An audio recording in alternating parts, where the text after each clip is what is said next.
Hey guys, what is going on? Jack Han here. Welcome back to another video. I actually just submitted my last final for my last class in undergrad, so I'm completely done with that undergrad. Getting ready, all I need is the PDF now, and I'm officially graduated. They're still doing graduation day, but they're not doing it in person, obviously. I don't know exactly how they're doing it. I hope they don't just have us like walking onto an electronic stage and accepting an electronic piece of paper. But we'll see what happens with that. Today was my first day school free, so on top of filming this YouTube video, which I'm doing at night, I decided that I wanted to become a bartender. Not forever. It's not my lifelong career to be a bartender. It's still dentistry. This is still a dentistry channel. But I wanted to make some money, and I've never been able to work in the United States because I'm a Canadian citizen. I'm gonna go back to Canada and try and get a bartending or waiting job, and I've been completing the little certifications that you need to in order to properly handle and serve alcohol responsibly. I completely forgot that the drinking age was 18 in the province that I lived in. Anyways, in today's video, I'm gonna talk about how I went from a 2.93 to getting into my dream school, UCSF. How did I do it? No, 2.93 wasn't the GPA I used to apply for dental school, but I did get it in one of my semesters in undergrad. It was the second semester of my freshman year of college, and honestly, my GPA wasn't great all of freshman year and the first semester of sophomore year. It was at that point in my college career that I really buckled down and I started getting higher grades. So how did I even obtain such a low GPA? So honestly, when I went into college, it was all new and there's a transition period. On top of that, I was really enjoying the social scene. I was focused on making friends and having fun. I also focused a lot on my other passion, tennis, but I realized that I was not going pro. I was in the D3 program and I was supposed to be there to learn. I also love to work out. Although these are all very important aspects in life, my priority list looked something like social scene, tennis, working out, and then academics. However, even with everything else going on, I still kept up that oral hygiene. Oh, that actually reminds me, I actually made an oral hygiene routine. Link in the description. However, with all this going on, I was still trying in school, but I just wasn't getting the grades I wanted or needed to in order to get into dental school. My transition period lasted pretty long. In high school, I would get by studying the night before for the exam the next morning, and although I was putting in even more hours, it was confusing because I was still getting lower grades. Turns out you need to spend more time studying for college tests than you do for high school tests. This messed with my mentality as I really thought, compared to my other classmates, that I wasn't smart enough. Sometimes that thought would creep into my head, and sometimes I really believed it. I remember calling my mom and dad on the phone and, about once a week, and I'd tell them, oh, I've been trying this, I studied 5 hours for this test, I'm doing really bad, it seems like everyone else in my class is doing great, and they're retaining information faster, it's easier for them to learn, and I'm just not smart enough or cut out to be a biochemistry major pre-dent. I think a huge tip here is to not give up, because a lot of people in my position, after averaging a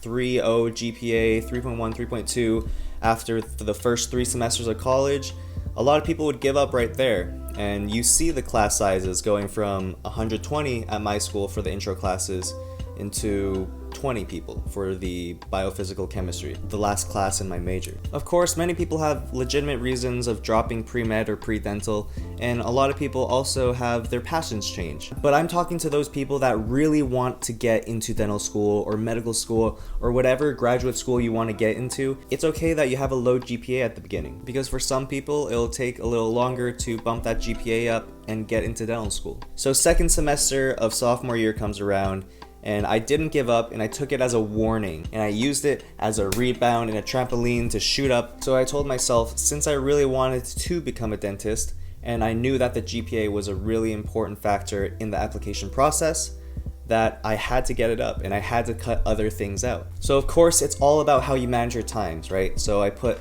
less time and effort into the social life, into tennis, into working out, while still, balancing and keeping a good amount of each one.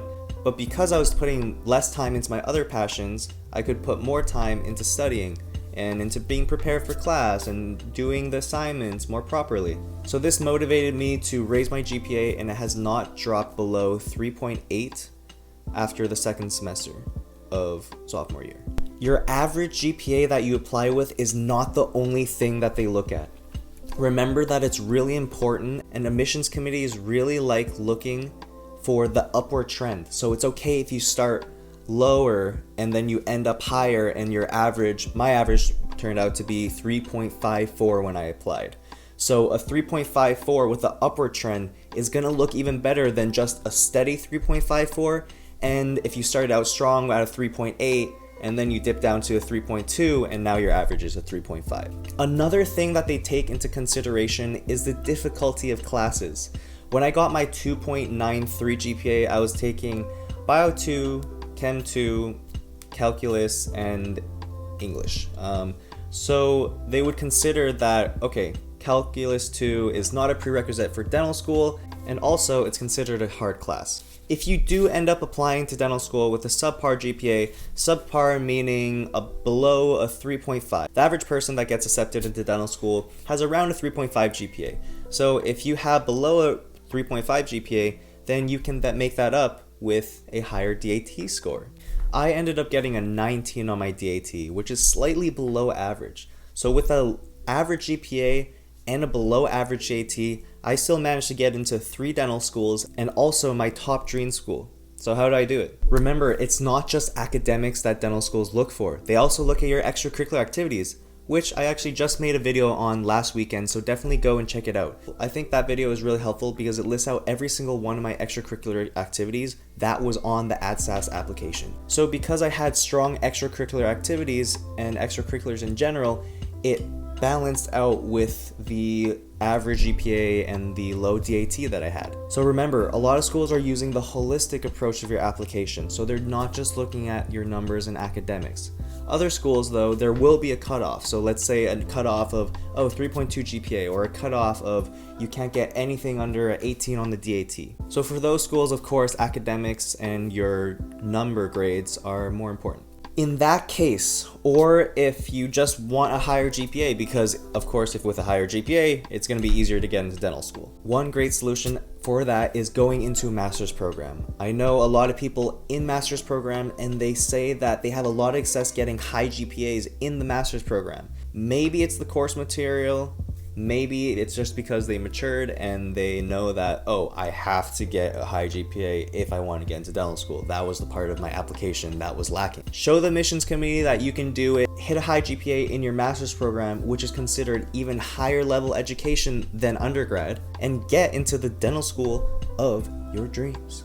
With that, that is the end of the video, guys. If you liked the video, if it brought you any value, if you learned anything, please drop a like and hit that subscribe button if you're new. Also, that little bell icon is very important to, go over and click as well. If you have anything you want to say to me or ask me about this video or my dental journey in general, leave a comment in the description below. I appreciate the viewers I do have very much, and I respond to all of your comments. So thank you for the people in the past that have commented below. Here are some examples. So if you want your comment in the next video, definitely drop one in the comment section below. So with that, have a beautiful rest of your mornings or nights, and I will see you guys in the next video. Bye.